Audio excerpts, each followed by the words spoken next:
Hi everybody, welcome back, welcome to part 2 of this video diary. Here we're continuing the production of the drum studio, starting with the actual framing and walls today. At the end of the last video you saw the pegs into the concrete. Now that the concrete's dry you can see we're actually laying the foundation beams onto those pegs. This timber frame will actually form the base plates for every individual wall. By building them all to length, slotting them all together and trying them on the pegs first, we know that they're the right length and the right size before we begin building the frames themselves. There'll be 8 stud walls in total, 4 inner and 4 outer, corresponding to the layout you can see here. Having an air gap of about an inch with the inner room completely isolated from the outer room provides a good level of soundproofing. Each individual stud wall will be built from one of these base plates.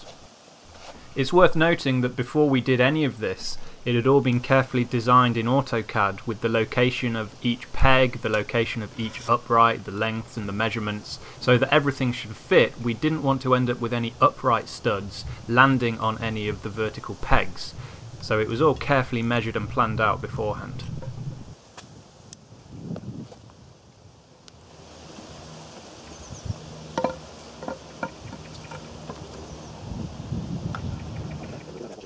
When all the base plates were fitted together and we were sure they were the right length, we could start building the stud walls around them one at a time. We start with the base plate, pair it with a top plate of equal length and connect them with vertical studs in between. A series of horizontal noggins provides lateral support to the structure and we end up with a typical stud wall. We decided to go with timber for a number of reasons. For a start, a timber stud is much cheaper and easier to build on your own. And secondly, because of the location in the garden, we're quite far away from the nearest neighbour, so we didn't need the extra sound insulation provided by a masonry structure. Here you can see one of the stud walls being built. We basically repeated the same process 8 times, all to slightly different measurements, whether it's the front wall, the back wall, either end, and whether it was the inner or the outer. But ultimately the production process was the same for each stud.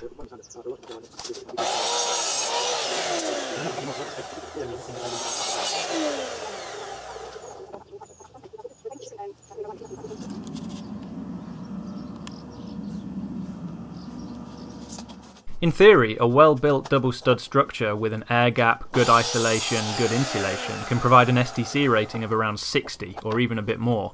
In soundproofing terms that's really good. That can basically reduce very loud sounds to a low muffle, which is what we were going for.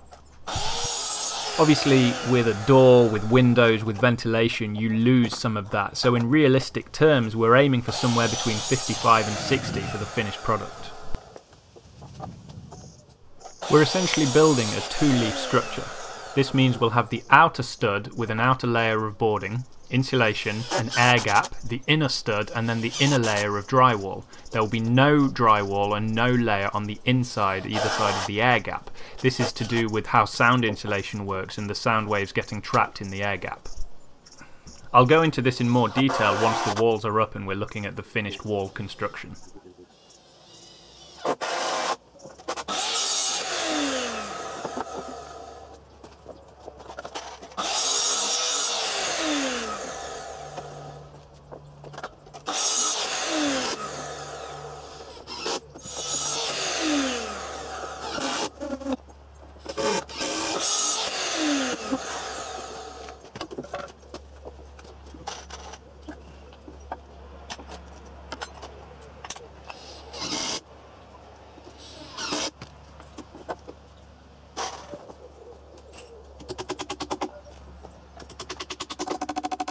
Demonstrating some true hand speed there, that only comes from hours on the pad.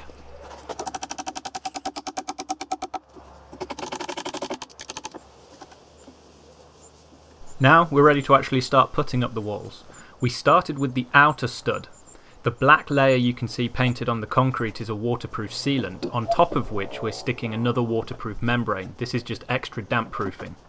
Here we stand up the stud, get it in position and then place it over those pegs that we saw earlier.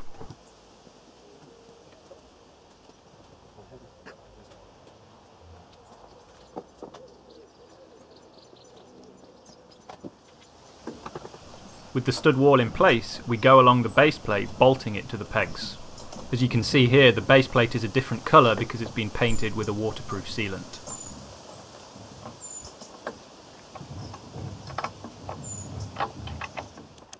As with actually constructing the studs, it was then just a case of repeating the process for each outer stud wall.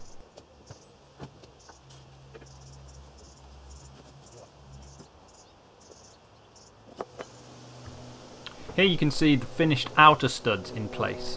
You can see the inner studs propped up inside, ready to go in position once the outer walls were built. We decided we wanted to try and get it all watertight before we did anything on the internal structure. So we've started with the outer studs, we'll fasten those all in position, get the boards on, get the roof on, and then we can worry about the inner walls.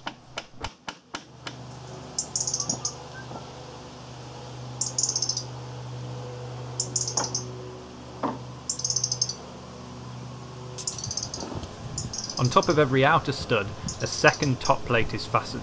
This helps provide extra structural support once the roof goes on, spreading the weight across the whole stud.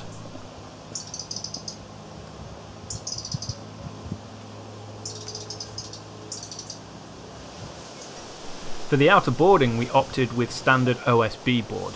This is dense, strong, and easy to work with. Starting with the front wall, we start on the left hand side and work across the window. We hold the first board in place and then we mark out the window from the inside. This gives us an accurate place of where we have to cut. With the window marked, we simply take it back off the wall and cut out the space around the window.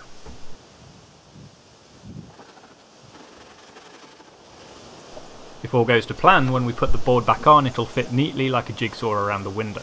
We use a layer of glue sealant and then finally use screws to hold it in place.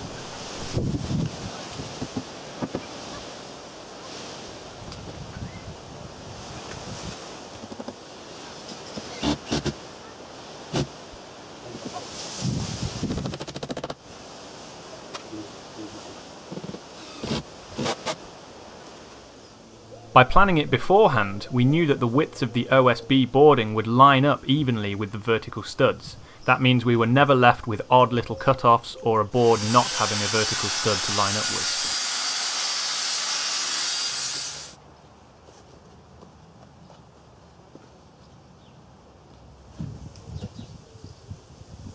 We repeated the process for the other side of the window, and by the end of the first day, we're left with a very satisfying cutout around the window. If you're building a drum room yourself, you might be tempted to not have a window. Anything you add into the walls, like ventilation, a door, and windows, actually reduces the level of isolation.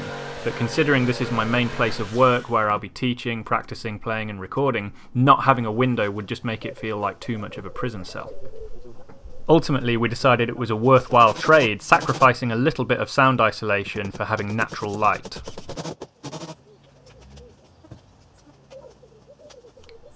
The door was slightly awkward, it had a few strange angles that we needed to measure, but ultimately it was the same process. Prop it in place, mark around the door, and then use a jigsaw to cut it out.